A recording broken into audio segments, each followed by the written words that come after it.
तो हेलो दोस्तों, स्वागत है आपका मेरे चैनल पर।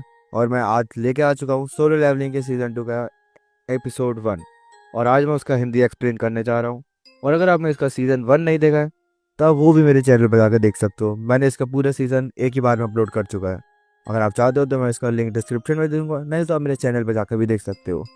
तो और हाँ, मेरे चैनल को भी सब्सक्राइब करें, लाइक करें और प्लीज़ सपोर्ट दिखाएं। तो चलिए आज शुरू करते हैं। तो एपिसोड के स्टार्टिंग में हम देखते हैं कि जुनवो को उसकी बहन का कॉल आता है और वो उठाता है। तो उसकी बहन उसे बहुत ज़्यादा डांटती है और बोलती है, क्या तुम अभी तक सो रहे हो? क्या तुम भूल गए कि तुम्हें 5 बजे मेरी पेरेंट्स टीचर मीटिंग में आता है? तो फिर जुनवो बोलता है, अरे अभी उसमें तो काफ़ी टाइम है, तुम चिंता मत करो, मैं तुम्हारे पास आ जाऊँगा। तो और उसके बाद और इसके बाद वो रेडी होता है और स्कूल पहुंच जाता है अपनी बहन के पास। और स्कूल में जुनवो ना बहुत ही ज़्यादा बन ठन के आया होता है। तो ऐसा लग रहा था कि वो डेट पर जा रहा होता है। और जुनवो बताता है कि आज मैं तुम्हारे टीचर से मिलने के लिए आया हूँ, तो थोड़ा सा बनना के लिए आना चाहिए। तो जब जिना की स्कूल की बाकी लड़कियाँ जुनवो को देखती हैं तो वो सारे ऊपर लट्टू हो जाती हैं। तो और इसके बाद जुनवो टीचर से मिलने जाता है और टीचर बोलता है, तो अच्छा तुम जिना के भाई हो, और मुझे तो यकीन नहीं हो रहा कि जिना का भाई इतना ज़्यादा हैंडसम होगा। इसके बाद उनकी मीटिंग स्टार्ट होती है और वहाँ पर टीचर जिना की बहुत ज़्यादा तारीफ़ करती है और बताती है कि जिना बहुत अच्छी स्टूडेंट है और तुम्हें ज़्यादा उसकी फिक्र करने की ज़रूरत नहीं है। और वो आगे बढ़ के मेडिकल स्टूडेंट बनना चाहती है, आगे जाके मेडिकल बनना चाहती है। तो टीचर उसे एक सवाल पूछती है, मान लो अगर वो उसकी पावर अवेकन हो गई बाद में, तो क्या तुम उसे हंटर बनाओगे? तो ये सुन के जिन्वो थोड़ा हैरान होता है और तभी वो मना कर देता है कि नहीं, मैं उसे हंटर बिल्कुल भी बनने नहीं दूंगा। फिर टीचर बोलती है, मुझे पता है कि तुम यही आंसर दोगे। और मेरे सवाल पूछने का ये रीज़न था कि हमारे स्कूल में एक लड़की है जो काफ़ी ज़्यादा बंक करने लगी है, क्योंकि वो हाल फिलहाल में अवेकन हुई है। और वो अगर इसी तरीके से क्लास को मिस करने लगी तो हमारे पास कोई एक और ऑप्शन नहीं रहेगा और हमें उसके लिए ऊपर कोई एक्शन लेना पड़ेगा। तो फिर वो बोलती है, उससे हंटर बनने से पहले अपनी ग्रेजुएशन कंप्लीट कर लेनी चाहिए। और वैसे मुझे कुछ ज़्यादा हंटर के बारे में नहीं पता, लेकिन फिर भी। और फिर जुनवो बोलता है आखिरकार उसकी रैंक क्या है? तो फिर टीचर बताती है कि मुझे उसके बारे में ज़्यादा तो नहीं पता, लेकिन वो काफ़ी ज़्यादा कमज़ोर हंटर है। तो उसे पता चल जाता है कि वो एक ई रैंक हंटर है। अगर इसी तरीके से चलता रहा तो वो ज़्यादा टाइम सर्वाइव नहीं कर पाएगी। और वो जिन्ना की फ्रेंड होती है, तो वो उससे बोलते हैं, क्या तुम उससे बात कर लोगी कि वो अपनी हाई स्कूल कंप्लीट कर ले? और तभी उस लड़की का नाम बताया जाता है जिसका नाम हान सॉम हू होता है। और जिन्वो ये नाम सुन के काफ़ी ज़्यादा हैरान हो जाए, क्योंकि वो वही लड़की थी जो कि जुनवो में उसके साथ काम करती थी। और इसके बाद हमें शाम का सीन दिखा जाता है जहाँ पर सॉन्ग कहीं जा रही होती है और जुनवो उसका वेट कर रहे होता है। और वो बोलता है, सच बताऊँ तो ये दुनिया काफ़ी ज़्यादा छोटी है। और सॉन्ग बोलती है, आखिरकार आप ये सारी बातें क्यों कर रहे हो और आप यहाँ पर कर क्या रहे हो? और इसके बाद तभी सॉन्ग बोलती है, अच्छा तो टीचर ने तुम्हें भेजा होगा। और तभी जिन्नू अपनी और अपनी बहन की फ़ोटो दिखा के बोलता है, तो क्या तुम इसकी दोस्त हो?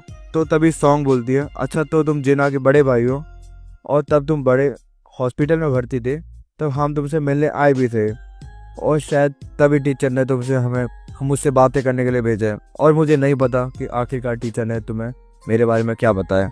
और मेरा कोई इंटरेस्ट भी नहीं है स्कूल जाने में वैसे, और मैं एक काफ़ी बड़ी हंटर बन के रहूँगी और मैं हार बिल्कुल नहीं मानने वाली। और फिर जुनवो बोलता है, तुम बिल्कुल भी फिक्र मत करो, मैं तुम्हें हंटर की जॉब से क्विट करने को बिल्कुल भी नहीं बोलने वाला हूँ। और जुनवो अपने मन में सोचने लगता है कि ये काफ़ी ज़्यादा खतरनाक है और इसे वो एक्सपीरियंस एक बार करने देना चाहिए। और तभी सॉन्ग बोलती है, आखिरकार तुम यहाँ पर क्यों आए हो? तभी जुनवो बोलता है, मैं तुम्हारी मदद करने आया हूँ ताकि तुम बेहतरीन हंटर बन पाओ। और इसके बाद नाम है, हमें एक कोरिया का एयरपोर्ट दिखाया जाता है जहाँ पर वॉन डॉक सुक आ चुका होता है जुनवो की ऐसी की तैसी करने के लिए, और उसको वेलकम करने के लिए चिन चिन भी आया होता है। और उन दोनों के बीच में कुछ काफ़ी सारी बातें होती हैं। और इसके बाद हमें जुनवो दिखाया जाता है जो कि टेंजिन के पास आया होता है, और वहाँ पर वाइट टाइगर गिल्ड का सेकंड मेजर भी होता है। और फिर वो लड़की वहाँ पर अपने आप को इंट्रोड्यूस भी करती है। और तभी वहाँ पर हमें एक ए रैंक हंटर किनचोन भी दिखाया जाता है। और भाई वो सच में उसने काफ़ी तगड़ा आर्मर पहना हुआ था। और और वो लोग काफ़ी ज़्यादा बकवास भी कर रहे थे। वो सी रैंक डेंजन होता है, लेकिन उसके अंदर एक A rank hunter, B rank hunter और काफ़ी सारे हंटर जा रहे होते। तो फिर जुनवू बोलता है ये कुछ ज़्यादा नहीं हो गया एक सी रैंक डेंजन के लिए, लेकिन उसकी बाद में उसे सॉन्ग को दिखाना था, इसलिए वो उसको ले जाता है। और इसके बाद वो सभी लोग बारी बारी डेंजन के अंदर जाने लगते हैं, और जैसे जैसे वो लोग डेंजन के अंदर जाने लगते हैं तभी वो डेंजन का कलर चेंज होने लगता है, वो रेड होने लगता है और उसका ऑरा भी थोड़ा खतरनाक सा फील होने लगता है। और वो लोग ये देख के काफ़ी ज़्यादा घबरा जाते हैं, और जुनवू को भी एहसास हो जाता है कि इसके अंदर कुछ खतरा है, और वो अंदर जाने से पहले आहान को एक वार्निंग भी दे देता है। और तभी बोलते हैं जल्दी से एक मेन स्टेट को कॉल करके वहाँ पर लेके आओ, ये काफ़ी ज़्यादा खतरनाक है। और इसके बाद डेंजन बंद हो जाता है और जिनवू अंदर आ जाता है, और मिस्टर हान ऐसा ही करते हैं, वो मेन स्ट्राइक को कॉल करते हैं और रेड गेट के बारे में बताते हैं। और ये जान के बैग विमाना काफ़ी ज़्यादा हैरान होते हैं कि एक सी रैंक डेंजन कैसे एक रेड गेट में चेंज हो सकता है। और मैं आपको बता देता हूँ कि जो वाइट टाइगर गिल्ड है ना, ये उसका एक मालिक है, ठीक है। और उसने जो भी बात बताई कि वो सारी बातें सच है। तो आखिरकार वहाँ क्या सीन चल रहा है वो ये सोच के वापस आ जाता है। वहाँ वो एक आदमी होता है, वो वहाँ चले जाता है। तो उसके बाद हम देखते हैं कि वो दोनों डेंजन के अंदर होते हैं। तो वहाँ सारे लोग जो होते हैं ना, उन सब की हालत ख़राब हो चुकी होती है, क्योंकि वो लोग इस तरह के डेंजन में आज तक कभी भी नहीं गए थे। और ये देख के डेंजन बिल्कुल भी नहीं लग रहा था, और जो डेंजन का गेट था वो भी बंद हो चुका होता है। और फिर जेनवो का सीन दिखाया जाता है कि मुझे यहाँ पर ज़्यादा खतरा फील नहीं होता तभी, लेकिन वहाँ पर एक वाइट एरो जो तो सॉन्ग की तरफ आ जाता है और वो उसे लगने ही वाला होता है। तभी जेनवो उसे सही टाइम पे पकड़ लेता है, और ये देख के सॉन्ग काफ़ी ज़्यादा डर जाती है। और वहाँ पर कुछ जो हंटर थे ना, वो मारे हो जाते हैं, बिल्कुल दो थे। फिर वहाँ, और ये काम कुछ आइल्स एल्व करके दो लोग थे उनका था, वो कोई धनुष वगैरह पकड़े हुए थे, उनसे उन्होंने तीर मारा था। और उसके बाद हम देखते हैं कि वो जो दो लोग थे वो हंटर्स को मारते हैं, इस तरह से उनको आइस लेयर कहा जाता है।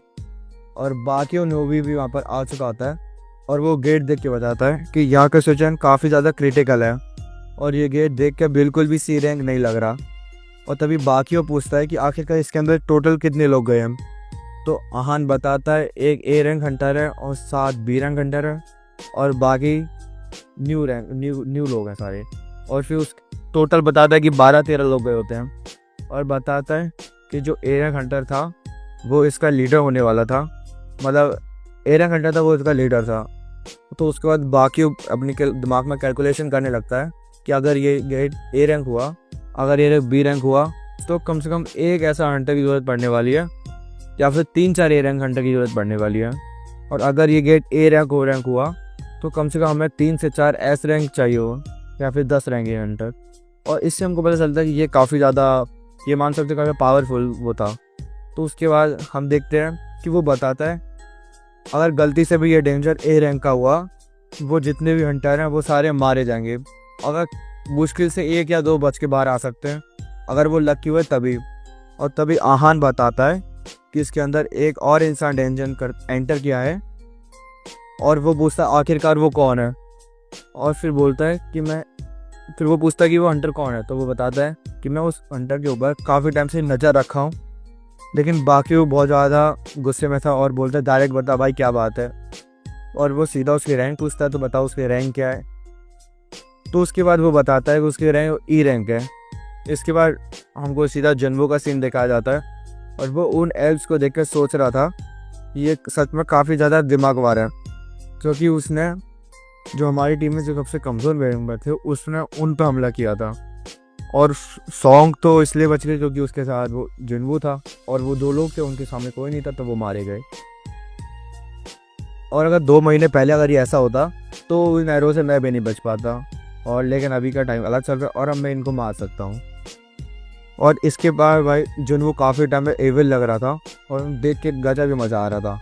तो उसके बाद जो उनका लीडर होता है वो बताया अगर अब तुमको पता चल ही गया है कि हम गलत गेट के अंदर आ गए हैं, ये कुछ ज़्यादा ही खतरनाक गेट है, तो अभी हम ना कुछ कर सकते हैं, क्योंकि ना कोई बाहर आ सकता है ना कोई अंदर आ सकता है, और हमारे पास सिर्फ 2 सिनेरियो बनते हैं। फर्स्ट ये है कि हमें इस डंजन को पूरे को कंप्लीट करना पड़ेगा, या फिर ये कैसे भी डंजन ब्रेक हो जाए और हम यहाँ से बच के निकल जाएं। वो ये सोचता है, और सॉन्ग को ना इसके बारे में नहीं पता था कि ये क्या होता है। तो जुनवू उसे बताने लगता है कि रेड गेट ये होता है कि वो गेट अपने एक डायमेंशन से दूसरे डायमेंशन को जोड़ता है। सॉन्ग को ना इसके बारे में कुछ भी नहीं पता होता है, तो फिर जुनवू उसे बताने लगता है कि ये रेड गेट एक ऐसा गेट है जो एक डेंजन को दूसरे डायमेंशन से जोड़ता है। और फिर उसके बाद हम देखते हैं कि वो जो लीडर होता है वो बताने लगता है कि एक अब तो हम सबको पता ही है ना, हम बाहर जा सकते हैं ना अंदर आ सकते हैं। तो और फिर बहुत लंबी भाषण देता है और लास्ट में वो बोलता है कि अब हमको 2 टीम में डिवाइड करना चाहिए। तो ये बात सुनकर जुनवू काफ़ी ज़्यादा हैरान हो जाता है और फिर किंचुल बोलता है, जो कि सी रैंक से कम का है वो, क्योंकि उसे अपने रैंक में सिर्फ सी रैंक और बी रैंक है, वो भी ढंग से भी नहीं ले रहा। और ये बात सुन के ना एक लड़की उसके पास जाती है और बोलती है मैं तुम्हारी टीम में नहीं आना चाहती। और वो एक बी रैंक हंटर होती है, वो एक हिलर होती है, और वो बोलती है मैं उस ग्रुप में जाना चाहती हूँ। और फिर किंचुल बोलता है अब तुम्हारी मर्जी है, तुम्हें जहाँ जाना जाओ। फिर वो अपने दिमाग में सोचता है कि मैं एक ए रैंक हंटर हूँ और फिर भी वो मेरी जगह क्यों नहीं आना चाहती। और उस लड़की की जगह वहाँ खाली हो जाती, तो फिर वो एक कमज़ोर हंटर को ले लेता है। और वो एक कमज़ोर जो हंटर था, वो लड़की उस जिन्वू के पास जाती है और बताती है कि किंजू ने उस एरो को नहीं देखा था और तुमने उस एरो को देख लिया था, कि मुझे तुम पे पूरा भरोसा है कि तुम्हें ई रैंक हंटर नहीं थी। और सच में तो ये लड़की में काफ़ी ज़्यादा दिमाग है। और फिर आहार का सीन दिखाया जाता है कि जो जुनवू के बारे में बताता है कि ये क्या बंदा है, वो पावरफुल बहुत है वगैरह, ऐसे ऐसे बुला बुला बताता रहता है। तो फिर हम एक इंसान को देखते हैं जो कि किंचुल की काफ़ी ज़्यादा तारीफ़ करता है। तो तभी मज़ा आता है। वहाँ एक गाड़ी आती है और गाड़ी के अंदर से जो निकलता है वो तुमको भी पता है, वहाँ से निकलता है वॉन टॉसू। तो वो दोनों काफ़ी ज़्यादा गुस्से में आ जाते हैं। तो उसके बाद वो बोलता है, ये टोंट मारता है, भाई काफ़ी टाइम बाद मिले, ऐसे तो बोलता है। उसके बाद हमें किंचुन का टीम दिखाया जाता है, उन्होंने काफ़ी सारे आइस बियर को मार दिया होता है। और हमें जुनवू भी दिखाया जाता है जिससे लड़ने के लिए काफ़ी ज़्यादा भालू आ रहे थे, यानी कि आइस बियर, लेकिन वो अकेले ही उन सभी को आराम से मार देता है। हम एपिसोड की स्टार्टिंग में देखते हैं कि वो सारे बैठ के खाना खा रहे होते हैं, उनके ऊपर तभी आइस बियर का हमला होता है। तो जुनवू समझ जाता है कि एक हमला थोड़ा नेक्स्ट लेवल होने वाला है, तो वो अपनी सारी शैडो आर्मी को बुला लेते हैं। और जब शैडो आर्मी और जो आइस बियर की उसमें फाइट हो रही है तो वो बहुत ही तगड़ी हो रही होती है। और जो उनका शैडो आर्मी का जो कैप्टन होता है वो भी अपनी जादू से काफ़ी सारे मॉन्स्टर को मार रहा था। लेकिन थोड़ी देर बाद वो उनका मेन आ जाता है, जो आइस बियर होते हैं उनका मेन जो लीडर होता है वो आ जाता है। और लेकिन वो बहुत ज़्यादा पावरफुल था, अगर वो उनकी शैडो आर्मी को मार रहा था वो वापस जिंदा नहीं हो पा रहे थे। हमको इससे ये पता चलता है कि जब नॉर्मल वाले आइस बियर उनको मार रहे होते तो जिंदा हो जाते वापस। शैडो आर्मी को पता नहीं क्या होता है, वो एक बार मरने के बाद वापस जिंदा हो जाते हैं। लेकिन इससे जो जुनवू था ना, उसकी कुछ एमपी नाम की कोई चीज़ थी, हेल्थ वेल्थ थी, वो कम हो जाती थी। लेकिन जब मेन वाला मार रहा होता है, जो लीडर होता है, उसके बाद वो जिंदा नहीं हो पाते। तो फिर जुनवू अपने उसको लीडर को बोलता है वो शैडो आर्मी के, जाओ उनसे फाइट करो। तो जब बियर उस पर हमला करता है तो वो काफ़ी बच जाता है और उसके पीछे से एक बार हमला करता है, आइस बियर के कंधे में बहुत गंदी तरीके से लगती है। और इसके बाद एग्रिस ना काफ़ी ज़्यादा गंदी हालत करते था उसकी, और आइस बियर तभी भी हार नहीं मानता है। और जब एग्रिस उसका हाथ ही अलग कर देता पूरा। और जुनवू भी सोच रहा था कि अगर एग्रिस के साथ अगर शॉर्ट से लड़ा होता तो शायद मैं नहीं बच पाता। और तुमको याद है जब इसके पिछले एपिसोड में हम देखा था तब इनकी फाइट चल रही थी, उसने अपनी शॉर्ट रख दी थी, क्योंकि जब उसकी स्क्वाड टूट गई थी तलवार, तो उसने भी रख दी थी, वो बराबरी का मुकाबला चाहता था। तो वो सोचता कि अगर इसके बाद तब तलवार होती तो मैं इसे बिल्कुल नहीं जीत पाता। तो आगे हम देखते हैं वो जुनवू के सामने वो जो लीडर था वो उसमें झुक जाता है और जुनवू उसकी काफ़ी तारीफ कर रहा होता है।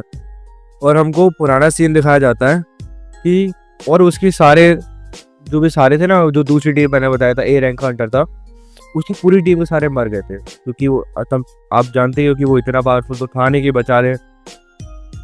और तभी अचानक से ना किंचुल के पीछे भी एक आइस बियर आ जाता है और वो देख के वो काफ़ी ज़्यादा डर जाता है। वो इतना ज़्यादा डर जाता है कि वो वहाँ से तुरंत भागने लगता है। और तभी हमें आइस वाले वहाँ का ना एक किंग दिखाया जाता है, और वो की सच में काफ़ी ज़्यादा खतरनाक लग रहा होता है। उसके बाद हमें जुनवू दिखाया जाता है, वो आइस बियर की जो सेना थी ना उसे अराइज करता है मतलब अपनी आइस बियर जो थे ना उनकी भी शैडो आर्मी बना लेता है, वो अपने आप को लेता है। उसके पावर थी ना वो, अगर नहीं देखा तो पहले देख लेना तब समझ आएगा। वो आइस बियर की शैडो को ले लेता है और वो भी उसकी टीम में शामिल हो जाती है और वो काफ़ी तगड़ा होता है। और इसके बाद ना हम एक डेंजर के बाहर का सीन दिखाया जाता है, जहाँ पर अभी तक सारे वेट कर रहे होते हैं। तभी डॉन्सू बोलता है शायद अभी तक तो जुनवू मारा जा चुका हुआ, और इसके बाद वो लोग वहाँ से जाने लगते हैं। और तभी उसे अचानक से रियलाइज़ होता है जुनवू तो तुम्हारे वाइट टाइगर गिल्ड में नहीं है, तो आखिरकार वो तुम्हारी स्ट्राइक स्क्वाड के साथ इस डेंजर के अंदर क्यों गया। तो मिस्टर आन बताता है कि वो जुनवू को ना काफ़ी टाइम पहले से जानता है और उसने मुझसे रिक्वेस्ट की थी कि वो अंदर जा सके। और ये सोचे ना वो काफ़ी ज़्यादा हैरान होता है, आखिरकार ये जुनवू के लिए झूठ क्यों बोल रहा है। तो फिर ये इसके अगेंस्ट सोचने लगता है कि आखिरकार ये जुनवू है कौन, जिसकी वजह से जुनवू अमेरिका से कोरिया आता है। उसके बाद डोंसू आहान का गला पकड़ने लगता है और बोलता है तू ना मुझसे झूठ तो बिल्कुल भी मत बोल, और सच बताऊँ तो मेरे पास इतना खास टैलेंट है कि मैं झूठ को स्मेल कर लेता हूँ। मतलब उसके बाद ऐसा टैलेंट था, वो झूठ बोलता तो उसे पता चल जाता, पता नहीं क्या है ये। और फिर बोलता जल्दी बता दे क्या सच है। और डोंसू को रोकने के लिए बाकी नू वहाँ पर आता है और बोलता है तूने अभी मेरे एम्प्लॉय को पकड़ रखा है और चुपचाप उसे छोड़ दे। अब डोंसू वहाँ पर बहुत सारे गुस्से में आ जाता है और बोल देता है तू मुझे ऑर्डर देने की कोशिश कर रहा है क्या। तो वो दोनों वहाँ पर लिटरली काफ़ी ज़्यादा गुस्सा होने लगते हैं, और साथ ही उनका ऑरा भी काफ़ी ज़्यादा बाहर निकलने लगता है, उनकी कोई पावर होती है वो बाहर निकलने लगती है। और देखते हैं कि दोनों एस रैंक हंटर एक दूसरे के आमने सामने खड़े थे, और इसके बाद लिटरली वो दोनों एक दूसरे को पंच मारते हैं काफ़ी खस के। और उसके बाद सीन कट होता है और उसके बाद हमें किंचुन दिखाया जाता है, वो पता नहीं कहीं जा रहा होता है और बोलता है सच में यहाँ पर काफ़ी ज़्यादा ठंड है, और उसे काफ़ी ज़्यादा आइस बियर मरे हुए दिखते हैं तुरंत वहाँ। और वो सोचने लगता है कि क्या ये सारा काम उस ई रैंक हंटर ने किया है। फिर वो सोचता है कि ये काम वो बिल्कुल भी नहीं कर सकता, और आखिरकार ये काम उसने कैसे किया। और आइस बियर से डर के मारे वो वापस जंगल की तरफ भागने लगता है। और इसके बाद डेंजर के बाहर का सीन दिखाया जाता है, जहाँ चेंचुल ने ना दोनों के हाथों को पकड़ लिया था। मतलब वो पंच मारे थे उन दोनों ने, उसका हाथ पकड़ लिया, उन दोनों के पंच लगे नहीं थे।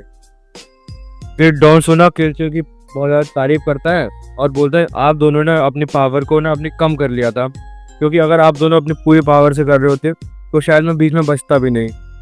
इसके बाद चुलचुल जो था वो काफ़ी ज़्यादा हिम्मत जुटाता है और बोलता है आप ऐसे जुनवू के पीछे पड़े क्यों। और डॉन्सू बोलता है मेरे को ऐसे टाइम पास करना होता है इसलिए मैं यहाँ पर आता है, और साथ ही तुम लोगों ने मेरा मूड काफ़ी ज़्यादा ख़राब कर दिया। और इसके बाद वो वहाँ से जाने लगता है, और आन अभी भी अपने मन में सोच रहा होता है कि मैंने जुनवू की रियल पावर्स को देखा है और मुझे पूरा भरोसा है कि वो इस डेंजर से बाहर निकल जाएंगे। इसके बाद कुंचुल देखता है कि डिंचो की टीम वहाँ पर इंजॉय कर रहा होता है, और फिर वो काफ़ी ज़्यादा गुस्से में आ जाता है और सभी को मारने के लिए जाता है और बोलते हैं मेरी पूरी एंटायर स्क्वाड खत्म हो गई और तुम लोग यहाँ पे एंजॉय कर रहे हो।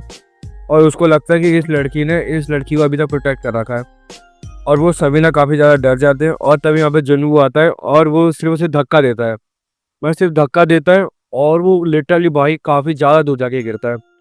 और जुनवू वहाँ पे सबको सतर्क होने को बोलता है, क्योंकि अब किंचो की अब यहाँ पर काफ़ी सारे आइस बियर्स आइस लेयर जो भी थे वो आ गए थे, और वो अपनी शैडो आर्मी को अपेयर होने को बोलता है और अपनी उसकी सारी शैडो आर्मी अपेयर हो जाती है। और जो आइस बियर का लीडर होता है वो बोलता है अच्छा तुम में से कोई तो है जो मेरे को एंटरटेन करेगा।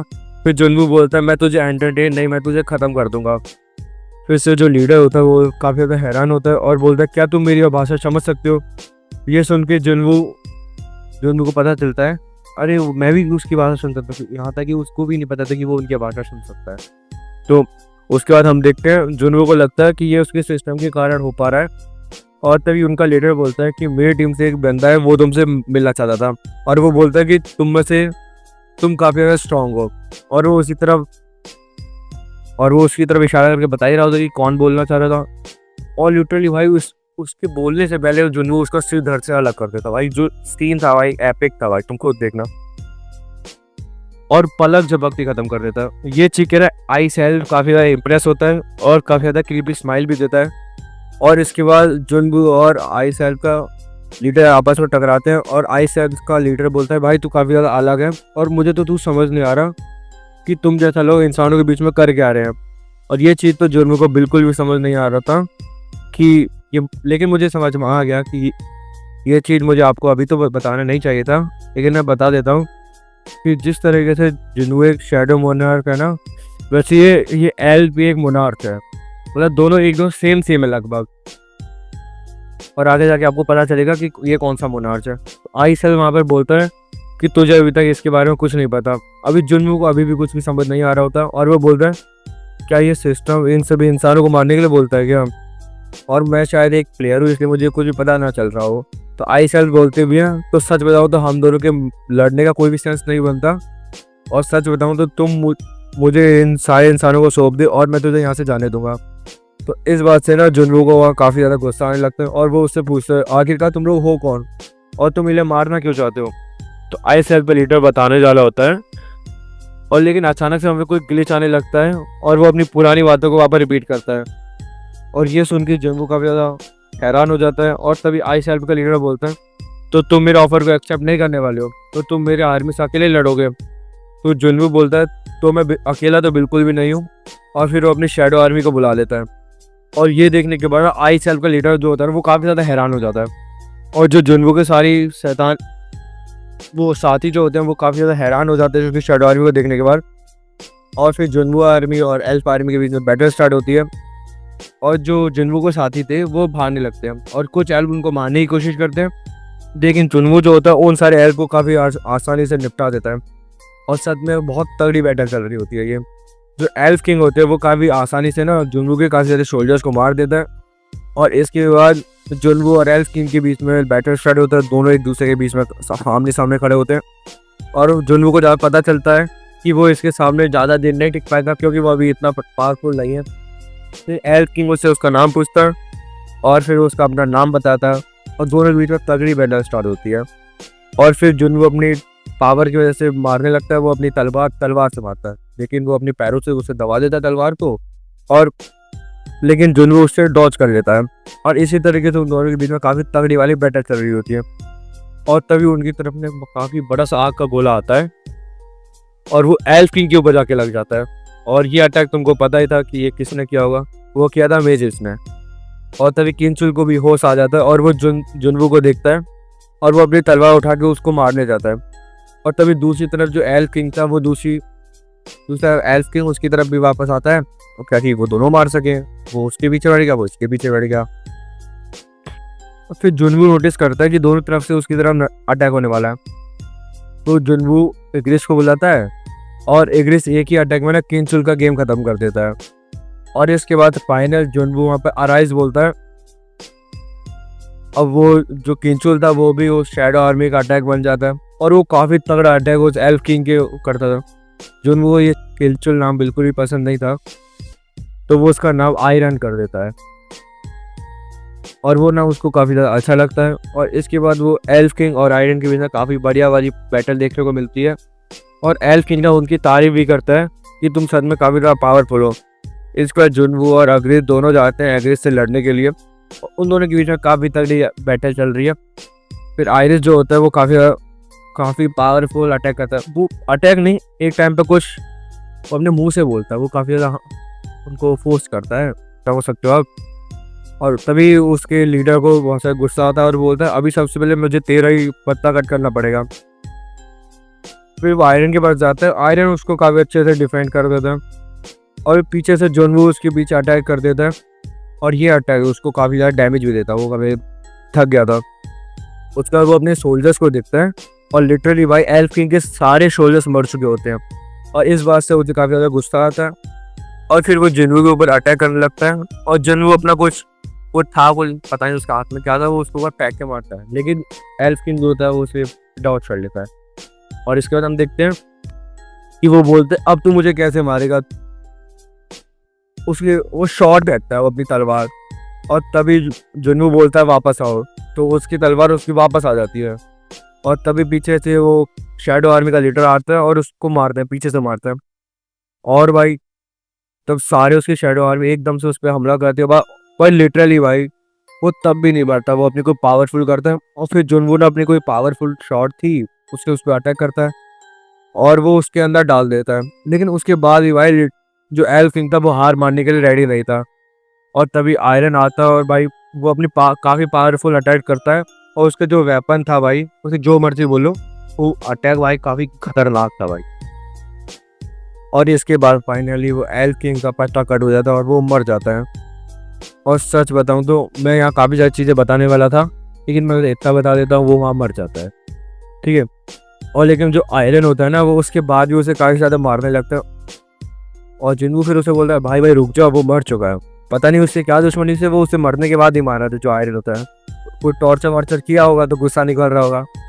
तो आयरन को वहाँ पे उसे कुछ भी चीज़ें समझ नहीं आ रही होती है। और ये चीज़ मुझे काफ़ी ज़्यादा फनी भी लगती है। और जब आयरन का पहला बैटल था, जो कि वो पहले जीता था, और जो आयरन थी और जो शैडो आर्मी थी वो इंजॉय करने लगती है। और ये काफ़ी ज़्यादा मज़ेदार सीन था भाई। जो शैडो आर्मी थी ना, वो वहाँ इंजॉय भी कर रही थी जीतने का। और उसके बाद वो सभी उसके साथी बोलते क्या ये ख़त्म हो गया? और जुनू बोलता है हाँ ये ख़त्म हो गया। अब वो सभी चैन की साथ लेते हैं वहाँ पे। और तभी वहाँ पे जो दरवाज़ा होता है वो भी ओपन हो जाता है डेंजन का। और दरवाज़ा देखने के बाद वो सभी लोग काफ़ी ज़्यादा खुश होते हैं। और इसके बाद हमें डेंजन के बाहर का सीन दिखाया जाता है, जहाँ पर ना एक वीक हो चुका होता है। और आहान बोलते आप चले जाओ और हम यहाँ पे देखेंगे। फिर बाकी लोग बोलता है अभी मेरे सारे मेंबर्स अंदर हैं, मैं घर पे कैसे जा सकता हूँ। और तभी वो दरवाज़ा ओपन होता है अचानक से, और कुछ हंटर्स बाहर निकल रहे होते हैं। और बाकी लोग बोलते हैं लगता है किंचू ने इस डेंजन को क्लियर कर देता है। और जब आहान वहाँ पे जुनवू को देखता है तो वो बोलता है मुझे तो पहले ही पता था इसके बारे में कि जुनवू सर बाहर जरूर निकलेंगे। और बाकी सभी लोग ना वहाँ पे काफ़ी ज़्यादा हैरान हो जाते हैं और बोलते हैं आखिरकार किंचुन कहाँ गया। और इसके बाद दरवाज़ा बंद हो जाता है। लिटरली बाकी लोग काफ़ी ज़्यादा हैरान होता है। और जुनवू वहाँ पे ना उसको बोलते हैं चलो घर चलो, मैं तुम्हें घर छोड़ दूंगा। तो बात तो स्टार्टिंग में हम देखते हैं जुनवू उससे बोलता है कि मैं काफ़ी ज़्यादा थक चुका हूँ, अगर आपको कुछ पूछना है तो तुम कि मेरे किसी गिल्ड मेंबर से आगे पूछ लो। और जुनवू की हिम्मत देखने के बाद बाकी लोग काफ़ी ज़्यादा हैरान हो जाता है। और इसके बाद बाकी ने बताने लगता है कि वो वाइट टाइगर गिल्ड का लीडर हूँ और उसके काफ़ी सारे हंटर्स मारे गए हैं, तो ये उसकी जिम्मेदारी बनती है कि वहाँ पर क्या हुआ। फिर जुनवू बोलता है अगर आप वाइट टाइगर गिल्ड के मालिक हो तो आपको मुझे शुक्रिया बोलना चाहिए, क्योंकि मैं आपके कुछ हंटर्स को बचा के ले आया। फिर दोनों एक दूसरे की आंखों में देख रहे होते हैं। तभी बाकी ने बोलता है कि मुझे माफ़ करना, मैं काफ़ी ज़्यादा टेंशन में आ गया था। उसके बाद जुनवू सोंगी को लेकर वहाँ पर ले जाता है, मतलब गाड़ी में बैठा के ले जाता है। फिर जो लड़की थी ना जो जुनवू की टीम में आ जाती, तो बाकी लोग उससे पूछने लगता है आखिरकार वो किस टाइप का बंदा था। तो लड़की बताने लगती है कि वो काफ़ी ज़्यादा मिस्टीरियस बंदा था, और सच बताऊँ तो उसने अकेले हम सबको बचाया है। और उन दोनों की बातें सुन के मिस्टर आहान वहाँ पर आते हैं और बोलते हैं सर मुझे माफ़ करना, लेकिन मुझे इतना पता है कि जुनवू इतना ज़्यादा बेकार इंसान नहीं है, और वो काफ़ी ज़्यादा थक गए होंगे इसलिए वो ऐसा बर्ताव कर रहे हैं। तभी बाकी ने बोलता है तुमने बहुत बड़ी गलती कर दी आहान, तुमने अभी तक उसको अपनी टीम में क्यों नहीं लिया। तो इसके बाद वो अपने मन में सोचने लगता है कि वो एस रिंग हंटर के सामने खड़ा था, फिर वो इतने चोर में था, और उसको अब वो अपने आप को उसी टीम में लाने के लिए कुछ भी कर सकता हूँ। फिर बाकी ने बोलता है तुम्हें जो मर्जी करना करो, लेकिन उसे अपनी टीम में लाओ। उसके बाद जुनवू उसे उसके घर पे छोड़ने जा रहा होता है, और वो अपने मन में सोच रहा होता है कि वो उस एल्फ किंग को उसने अपनी शैडो आर्मी में ऐड करने की कोशिश करता है, लेकिन वो नहीं कर पाता है। और सच में वो काफ़ी ज़्यादा पावरफुल था, और वो काफ़ी ज़्यादा इरिटेट भी हो रहा था क्योंकि वो उसको अपनी टीम में नहीं ले पाया था। लेकिन उसको एक ड्रैगन मिल गया, कुछ चाकू टाइप का था, वो मिल गया था, और वो काफ़ी ज़्यादा पावरफुल था। और इस ड्रैगन की वजह से वो जो जिसको भी यूज़ करेगा उसका वेट कम कर देगा, और इससे उसकी पावर भी काफ़ी ज़्यादा बढ़ जाती है। और फिर जुनवू जिना को उसके घर पर छोड़ दिया होता है, और वो काफ़ी ज़्यादा ब्लश कर रही होती है और उसे थैंक यू भी बोलती है। और ये चीज़ देख के ना जुनवू भी काफ़ी ज़्यादा हैरान हो जाता है, क्योंकि कुछ टाइम पहले वो उससे ढंग से बात भी नहीं कर रही थी, अब एकदम से बहुत ज़्यादा मुस्कुरा रही है। और रात के 4 बज रहे थे, और जुनवू सोचता है कि वो कल फिर से डेंजर में जाएगा रेड करने के लिए। और उसके बाद यूजिन आता है उसके घर पे काफ़ी खतरनाक सा आर्मर पहन के, और ये देख के वो काफ़ी ज़्यादा हैरान हो जाता है और बोलता है कि ये क्या तुम घर से पहन के आए हो। और फिर वो बोलता है कि मैंने सोचा था कि मैं तुम्हें पिकअप कर लूँगा, लेकिन यूजी बोलता है सर आप मेरी हमेशा मदद कर दो, तो आपको क्यों डिस्टर्ब करूँ। फिर वो दोनों डेंजन के अंदर जा रहे होते हैं, और तभी जिनवू सोंगी को अपने साथ ले जाने के लिए बोलता है। और ये देख के यूजिन काफ़ी ज़्यादा हैरान होता है कि अब इसको तो उसका नाम भी पता है, और मतलब इसके बाद कहीं फ़ोन नंबर भी है, कहीं ये दोनों रिलेशनशिप में तो नहीं है। फिर वो दोनों सोंगी के घर के सामने पहुंचते हैं, और यूजी बोलने लगता है सर क्या मैं आपको उसे मिस करके बुलाऊं। फिर जुनवू बोलता है अरे तू पागल है क्या, वो मेरी बहन की दोस्त है, तो वो मेरी एक तरह से बहन ही हुई। और फिर वो काफ़ी ज़्यादा रेडी हो रखी होती है, और वो गाड़ी में आके बैठ जाती है। और जुनवू बोलता है तुम कल रात को ढंग से सोई कि नहीं। फिर बताती है कि नहीं मैं इतने अच्छे से नहीं सो पाई। और भाई ये बातें सुन के भाई यूजिन होता है ना, उसी सच में हालत ख़राब हो चुकी होती है, और वो सो रहा था आखिरकार ये सब चल के आ रहा है। मुझे तो समझ ही नहीं आ रहा था कि वो कल रात को एकदम से मिले थे और ये रात को सो भी नहीं पाए और रात को क्या कर रहे थे ये। और भाई ये जुनू की बहन की फ्रेंड ही है ना भाई, या फिर कोई और है, या फिर कहीं कुछ और तो नहीं चल रहा है इनके बीच में, ऐसा वो सोचता है। और फिर वो बोलता है कि यार मिस्टर सॉन्गिन अभी अंडर एज है। तो जुनू बोलता है भाई तू कहना क्या चाहता है।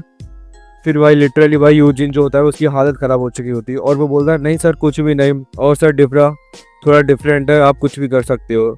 उसके बाद वो उस बातों को बोलने की कोशिश करता है और फिर वो उसके अंदर हमको डेंजन के अंदर का सीन दिखाया जाता है जहाँ पर यूजिन और जुनू बड़े आराम से मज़े कर रहे होते हैं, क्योंकि जो शैडो आर्मी थी ना वही सारा काम संभाल ले रही थी, उनको कुछ करने की ज़रूरत ही नहीं पड़ रही थी। और यूजिन ना काफ़ी ज़्यादा हैरान होता है और बोलता है आखिरकार ये सब है क्या, क्योंकि यूजिन है ना जुनू की शैडो आर्मी को पहली बार देखा था। और फिर जुनवू बोलता है ये कुछ नहीं, ये मेरी बार नई स्किल है। ये सुन के यूजी काफ़ी ज़्यादा हैरान होता है और वो बोलता है कि सर आपके पास ऐसी ऐसी स्किल है कि आप उसको शैडो का इस्तेमाल कर सकते हो, सबको कुछ नहीं करना पड़ेगा। फिर जुनवू बोलता है हाँ तुमने सही करा, मैं तुम्हें कभी इसके बारे में आराम से बताऊँगा और तुम चिंता मत करो, ये शैडो सारा काम संभाल लेंगे। फिर यूजी बोलता है कि सर क्या मैं एक स्टोन उठा सकता हूँ। वो काफ़ी ज़्यादा उदास हो जाता है और फिर जुनवू बोलता है क्या हुआ, तुम्हें कोई प्रॉब्लम है क्या। फिर यूजी बताने लगता है कि मैं तो कभी फाइट में पार्ट नहीं लेता था, मैं सिर्फ स्टोन को कलेक्ट करता था, लेकिन अभी वो काम भी ये शैडो करेंगे तो मैं क्या करूँगा, कि मैं तो बहुत बेरोजगार हो गया हूँ। फिर जुनवू काफ़ी ज़्यादा स्माइल करता है और बोलता है सच में ये बंदा काफ़ी ज़्यादा डिफरेंट है और ये मेरा इसके साथ राज ट्रेड है, तो मैं इसके लिए इतना तो कर ही सकता हूँ। उसका यूजी ना फाइनली एक स्टोन तो कलेक्ट करता है और इसी के साथ जुनवू का जो डील होता है ये रेड करने का, तो वो कंप्लीट हो जाता है। उसका एक यूएसए का ए रैंक डेंजर दिखाया जाता है। उसके अंदर ना एक एडवेंचरर ना उस एक इंसान को देख के काफ़ी ज़्यादा हैरान होता है और उस इंसान ने अकेले उसके सारे साथियों को मार दिया होता है और ये सोच रहा होता है कि ये बंदा कोई बीस्ट है या फिर क्या है। और फिर वो सोचता है कि मुझे लगा ही था इस डेंजर के अंदर कुछ ना कुछ गड़बड़ ही है, क्योंकि हम जब से अंदर आए हमको वहाँ पर एक भी बीस्ट नज़र नहीं आया और मुझे बिल्कुल भी नहीं पता था कि मुझे ऐसा बीस्ट देखने को मिलेगा। और भाई जो ऑरा उसके अंदर से निकल रहा है भाई ए रैंक से काफ़ी ज़्यादा ऊपर था। फिर वो बंदा उस एडवेंचरर के पास जा रहा होता, उस एडवेंचरर की वो पूरा ख़त्म सा हो जाता, वो बहुत घबरा जाता है। फिर वो बोल रहा है तुम चिंता मत करो, मैं तुम्हें कुछ नहीं करने वाला और साथ ही तुम्हारे साथियों को भी कुछ नहीं हुआ, तुमने मुझे अटैक किया इसलिए बस मैंने ऐसा किया और तुम्हें पता नहीं चल रहा कि मैं मॉन्स्टर नहीं हूँ, मैं तब से कहा जा रहा हूँ और मैं तुम्हें बता देता हूँ मैं कोरियन हूँ और मुझे घर पर वापस आता है। और फाइनली जब जुनवू और यूजी पार्टी कर रहे होते हैं क्योंकि उनके आखिरी डेट भी ख़त्म हो जाती है, फिर यूजी बोलता है आखिरकार तुम आगे क्या करने वाले हो। तो फिर वो बोलता है कि वो गिल्ड मास्टर बनने का एक रिटर्न एग्ज़ाम देगा और अपने फादर की भी सारी चीज़ों को सुलझाऊंगा। फिर जुनवू बोलता है कि अब मेरे पास काफ़ी सारे पैसे आ गए हैं और इससे मेरी लाइफ काफ़ी ज़्यादा आसान हो जाएगी, और लेकिन मुझे काफ़ी ज़्यादा लेवल अप करना है, उसका मेन टारगेट तो यही था। और वो सोचता है अब हमारी कॉन्ट्रैक्ट भी कंप्लीट हो चुका है और ये रिलेशनशिप आगे बढ़ाने का कुछ फ़ायदा नहीं है। फिर जुनवू अपनी चाबी देखता है वो डीमन वाली और कुछ सोचने लगता है। फिर वो पूछता है कि तुम्हारा फ्यूचर प्लान क्या है। फिर जुनवू बोलता है तुम कुछ टाइम तक मुझे नहीं देख पाओगे क्योंकि मैं कहीं जाने वाला हूँ। उसका यूजी बोलता है कि वैसे मुझे पता है मैं आपके लिए एक सरदर्द थी तब। और जुनवू को काफ़ी ज़्यादा बुरा लगता है क्योंकि वो काफ़ी ज़्यादा बढ़िया बंदा था यार। फिर पूछता है कि आखिरकार तुम मेरे बारे में क्या सोचते हो। फिर यूजिन बताता है कि मैं और मेरे बड़े भाई के बीच में ना 10 साल का डिफरेंस है और वो मुझे काफ़ी ज़्यादा खास पसंद भी नहीं करता, लेकिन सच बताऊँ तो आप काफ़ी ज़्यादा अच्छे हो और आपने मेरी बहुत मदद की है और आपने मेरी जान भी काफ़ी बार बचाई है और मेरे गोल्स को अचीव करने के लिए मेरी मदद की है और आप मेरे बड़े भाई से भी बढ़ के रहे हो। ये बात सुन के ना जुनवू काफ़ी ज़्यादा हैरान हो जाता है और बोलते हैं अच्छा ठीक है तो तुम मुझे अपना बड़ा भाई कह सकते हो, तो और मैं तुम्हें अपना छोटा भाई कह दूँगा। ये बात सुनकर मैं लिटरली यूजी काफ़ी ज़्यादा रोने लगता है और बोलता है सर क्या मैं प्लीज़ आपसे एक बार गले मिल सकता हूँ। और वो काफ़ी ज़्यादा रो रहा होता है, तो ये काफ़ी ज़्यादा फनी सीन था एक तरीके से। और ये न्यूज़ ना काफ़ी तेज़ से फैलने लगा कि एक डेंजन के अंदर से लो रंग हंटर जिंदा बच के आ गए और हाई रंग हंटर मर गए। और ये बात सुन के बाकियों के ऊपर काफ़ी ज़्यादा सवाल उठाए जा रहे थे, पर बाकियों बताया जाता है कि ये बाय एक्सीडेंट हो गया और उस मैटर को वहीं पर क्लोज करवाने की कोशिश करता है। और इसके बाद हमको बाकियों दिखाया जाता है जो कि आराम से बैठा होता है, काफ़ी ज़्यादा थक चुका होता है। और उसके बाद तभी किसी का कॉल आता है और वो अभी जापान में था इस टाइम पे, और वो बताता है कि काफ़ी बड़ी खबर आई है। और वो बताता है कि कुछ दिनों पहले जापान से ना कोरिया हंटर एसोसिएशन पे कॉल किया और बाकी ना बोलता है कॉल करने का रीज़न क्या था। फिर वो बोलता है आप विश्वास नहीं करोगे टॉपिक था जोजो आइलैंड। और जोजो आइलैंड का नाम सुन के बाकी काफ़ी ज़्यादा हैरान हो जाते हैं। और जोजो आइलैंड पे ना 4 साल पहले एक एस रैंक का डेंजन गेम खुला था और वो सच में काफ़ी ज़्यादा पावरफुल था। 4 साल पहले ना इस डेंजन को ना क्लोज करने की कोशिश किया था, लेकिन कोरियन गवर्नर ने काफ़ी गंदी तरीके से फेल हो गई और उनको गिव अप करना पड़ा था। और वहाँ पे ना काफ़ी ज़्यादा एंड मॉन्स्टर थे और बाकी लोग और कुछ को और थे, वो मरते मरते बच गए थे। और मिड गेम बताने लगता है कि वो गेट अब काफ़ी ज़्यादा अपग्रेड हो गए हैं कि वो अब एक कंट्री से मिलकर दूसरी कंट्री पर ट्रैवल कर सकते हैं। और एंड में से एक एंड की बॉडी हाल फिलहाल में जापान के एक आइलैंड में पाई गई है और उस एंड में से पंख एकदम साफ दिखाई दे रहे थे। और ये सुन के बाकी लोग काफ़ी ज़्यादा हैरान हो जाता है। और इसके बाद हमें जुनवू का घर दिखाया जाता है, वो रेडी होकर कहीं जा रहा होता है। तो उसकी बहन तभी बोलती है कि तुम कहाँ जा रहे हो, कहीं तुम लड़की के पास जा रहे हो ना। तो जुनवू बोलता है ऐसी बात नहीं है, मैं अपनी दोस्त के साथ ट्रिप पे जा रहा हूँ और शायद मुझे वापस आने में 1 हफ्ता लग सकता है। और उसके बाद वो वहीं उसी बिल्डिंग के आगे पहुँचता है। और पिछली बार जब वो आया था तो उसका लेवल 20 था और अब शायद उसका 67 था। और जुनवू चाबी की वजह से दरवाज़ा खोलता है और अंदर जाने के बाद वो नोटिस करता है कि वहाँ पर एक भी मॉन्स्टर नहीं था फिलहाल। और तभी जुनवू के सामने एक नोटिफिकेशन आती है और वहाँ पे लिखा होता है कि जुनवू को 10,000 डीमन सोल्स कलेक्ट करने थे। और इसके बाद जुनवू को भी काफ़ी ज़्यादा रिवॉर्ड अच्छे मिलने वाले थे। और जुनवू को इतना समझ आता था कि इसके अंदर का रिवॉर्ड काफ़ी ज़्यादा अच्छा होगा, तो डेंजर में काफ़ी ज़्यादा खतरनाक होगा, मतलब कि मॉन्स्टर काफ़ी ज़्यादा पावरफुल होने वाले हैं। इसका जुनवू को एक और दरवाज़ा दिखाई देता है और जैसे ही वो उसके अंदर जाता है तो वो काफ़ी ज़्यादा हैरान हो जाता है, क्योंकि एक शहर टाइप का और पूरे शहर में आग लगी होती है। और वो सोच रहा था कि मैं कभी भी नहीं सोच सकता था कि मुझे ऐसी जगह मिलेगी। फिर जुनवू सोचने लगता है कि मुझे 10,000 डीमन सोल्स कलेक्ट करने हैं, इसका मतलब यहाँ पे काफ़ी ज़्यादा मॉन्स्टर होने वाले हैं। और जुनवू बोलता है मुझे नहीं लगता कि मुझे इसे 1 हफ्ते में भी कंप्लीट कर पाऊंगा। उसका लिटरली भाई उसके सामने एक काफ़ी ज़्यादा मॉन्स्टर आने लगते हैं। और इसके बाद जुनवू भी ना वेट नहीं करता, वो सीधा बैटल करने लग जाता है। और इसके बाद जुनवू एक एक करके सारे मॉन्स्टर को हराने लगता है। और वो बोलता भी है लगता है मेरी मैंने उतनी ज़्यादा बर्बाद भी नहीं गई है, क्योंकि मैं काफ़ी ज़्यादा बढ़िया हो गया हूँ। उसके बाद हमें यूजिन का सीन दिखाया जाता है, वो कि एकदम रेडी था, अपना लाइसेंस और अपना एक्सपीरियंस रिकॉर्ड भी लेके गया होता है और अपने फादर के पास गया होता है। तो बोलता है फादर आपको पता है कि किसी अजनबी को बिल मास्टर बनाना काफ़ी ज़्यादा अजीब गलत बात है, मैं चाहता हूँ आप मुझे बना दें। उसका यूजी का फादर एक बंदे से मिलाता है, उसका नाम वॉर होता है और वो साथ ही वो वाइट टाइगर गिल्ड का एक मेंबर होता है। और फिर वो उसे रेड गेट के बारे में एक बताने लगते हैं और वो बंदा बताने लगता है कि वो रेड गेट के अंदर एक लड़की के साथ जुनवू भी इन्वॉल्व था। और ये सुन के ना यूजी काफ़ी ज़्यादा हैरान होता है और तभी उसे जो लड़की का भी नाम पता चलता है जो कि सॉन्ग होता है। मतलब यूजी को तो पहले पता चला, लेकिन उसे अब पता चलता है। और उसे पता चलता है कि जुनवू के कारण हम सभी उस डेंजर से बाहर निकल पाए और तुम्हें आगे बताने की ज़रूरत नहीं है। और मैं अकेला नहीं हूँ जिसे जुनवू के सीक्रेट के बारे में पता है, मतलब किसी और लोगों को भी पता है। तभी हमें पता चलता है कि वाइट टाइगर गिल्ड जुनवू के बारे में थोड़ा सीक्रेट रखना चाहते थे और यूजिन के फादर ना उसकी चट्टी उतारते थे और बताता है तुमने जितने भी डेंजर के अंदर गए हो ना, तुम्हारे साथ सभी में जुनवू भी गया था और तुम्हारी कामयाबी के पीछे जुनवू का बहुत ही बड़ा हाथ है। और उसके फादर बोलते हैं शायद तुम मेरे पास गलत दिन आए हो। और यूजी काफ़ी ज़्यादा उदास हो जाता है और सोचता है अब उसका कुछ नहीं होने वाला। और फिर से उसका भाई उससे काफ़ी ज़्यादा आगे निकल जाएगा और तभी उससे बोलता है कोई अधिकार नहीं बोलता, लेकिन मैं फिर भी चाहता हूँ आप मुझे गिल्ड मास्टर बताऊँ। और उसके डैड बोलते हैं अच्छा ठीक है। तो ये सुन के यूजी काफ़ी ज़्यादा हैरान होता है और उसका डैड बोलता है मैं तुम्हें गिल्ड मास्टर बना दूंगा, लेकिन तुम वो जुनवू को हमारी टीम में लाना पड़ेगा। तब यूजिन बोलते हैं अच्छा ठीक है, मैं इसके ऊपर ट्राई ज़रूर करूँगा। फिर हमें पता लगता है कि यूजिन के फादर ना और भी ऐसे हंटर से अप्रोच किया था। वैसे एक लड़की कोई एक और लड़का था, 2-3 लड़के और थे, सबसे उसने किया था। और जूजू आइलैंड को होने के बाद उसने हंटर की जॉब एक तरफ से क्यूट कर दी थी, वो ना के बराबर काम करता था। और यूजिन के फादर को ना अभी जोजो आइलैंड की अपडेट के बारे में भी पता था कि एंड मॉन्स्टर के पंख भी आने लगे थे। और उसके बाद हमें जुनवू का सीन दिखा जाता है जिसने अभी तक 10,000 में से सिर्फ 309 डीमंस को मारा था, मतलब अभी उसे काफ़ी ज़्यादा डीमंस को मारना था। तो जुनवू बता रहा होता है अभी तक उसने जितने भी मॉन्स्टर को मारा होता है वो अभी तक ज़्यादा पावरफुल नहीं थे, लेकिन उसे काफ़ी ज़्यादा एक्सपीरियंस पॉइंट मिल गए थे, मतलब रियल वर्ल्ड के डेंजन के हिसाब से ज़्यादा पॉइंट मिलते हैं, जैसे रियल वर्ल्ड के हिसाब से ज़्यादा पॉइंट मिलते हैं डेंजन के हिसाब से।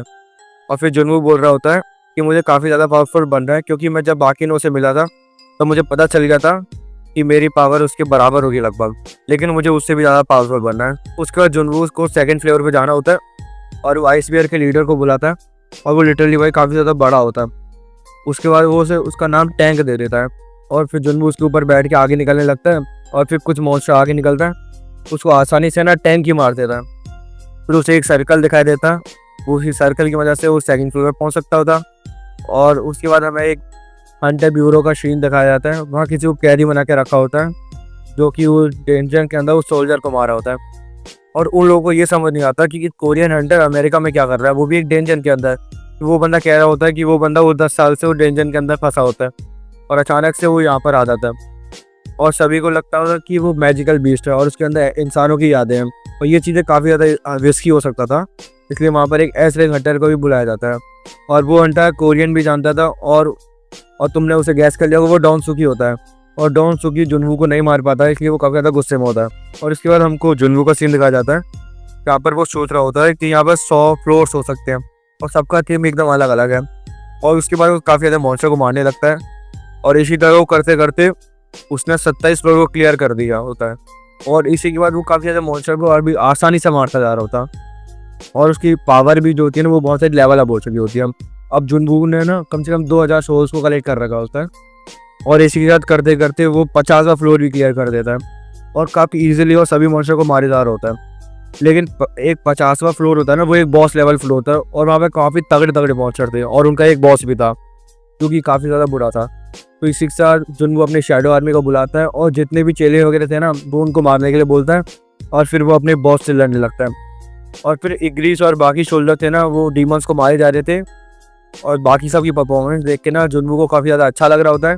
और इसके बाद हमको बॉस मॉन्स्टर दिखाया जाता है जो कि आराम से बैठा होता है, लेकिन वो अचानक से वहाँ से गायब हो जाता है और वो जुनवू के शैडो शोल्डर्स के पास पहुँच चुका होता है। और सच में उसकी जो स्पीड थी ना भाई काफ़ी ज़्यादा थी, उनको पता भी नहीं चलता वो वहाँ कब पहुँच गया होता है।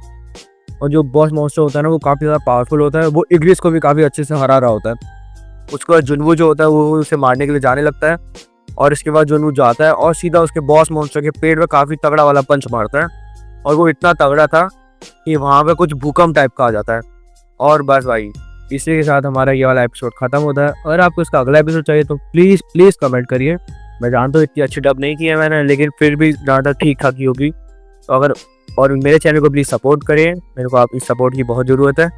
और प्लीज़ लाइक करें, शेयर करें, सब्सक्राइब करें मेरा चैनल। तो थैंक यू, अगला एपिसोड में बहुत जल्द लाऊंगा। तो थैंक यू फॉर वॉचिंग।